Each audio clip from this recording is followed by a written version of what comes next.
AIMIM के अध्यक्ष असदुद्दीन ओवैसी ने रविवार को महाराष्ट्र के अकोला में एक रैली की। इस मौके पर उन्होंने प्रधानमंत्री नरेंद्र मोदी पर निशाना साधा और कहा कि इस देश के मुसलमानों को हंसिए पर खड़ा कर दिया गया है। उन्होंने कहा कि जैसा हिटलर के ज़माने में यहूदी महसूस करते थे, ठीक वैसा ही आज के समय में देश के मुसलमान करते हैं। उन्होंने कहा कि मैं दिल्ली में बैठे चौधरियों को बताना चाहूँगा कि अगर नरेंद्र मोदी जीतते हैं तो मुसलमान की वजह से नहीं। उन्होंने अपनी छवि बना ली है हिंदू सम्राट की।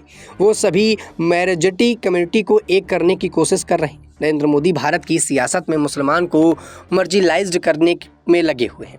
वहीं एआईएमआईएम के चीफ ने इस रैली में आगे कहा कि सुप्रीम कोर्ट ने आस्था के आधार पर फैसला देकर पूरे मुल्क को यह पैगाम दे दिया है कि आस्था बड़ी है और एविडेंस को नहीं देखा जाएगा। मैं आपसे अपील करता हूं कि खुद के लिए अपनी अपनी मस्जिदों को आबाद रखो। यह कौन सी मोहब्बत है कि मस्जिदों को हमसे छीनने की पूरी कोशिश की जा रही है। दिल्ली में एक 500 साल पुरानी मस्जिद को बगैर किसी नोटिस के शहीद कर दिया गया। 600 साल पुरानी मस्जिद और कब्रिस्तान को भी शहीद कर दिया गया। हम यही पूछना चाहते हैं कि मुल्क में बीजेपी क्या करना चाहती है। बाबरी मस्जिद को लेकर उन्होंने कहा कि आज हम देख रहे हैं कि ज्ञानवापी मस्जिद में क्या हो रहा है। प्रधानमंत्री और उनकी पार्टी कहती है कि 22 जनवरी को इस मुल्क का तारीख का दिन है। मैंने पार्लियामेंट में इस बात को रखा कि अगर 22 जनवरी को तारीख का दिन था तो इसकी बुनियाद 6 दिसंबर 1992 को रखी गई।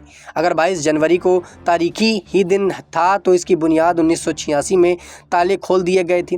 अगर वो तारीखी दिन था तो जीपी पंथ में उसमें मूर्तियां रख कर 22 जनवरी को तारीखी दिन बनाया गया। वीरेंद्र विश्वकर्मा जैसे तमाम नेता भी इस मौके पर मौजूद रहे और ऐसे में ओवैसी ने ये तमाम बातें कह डाली।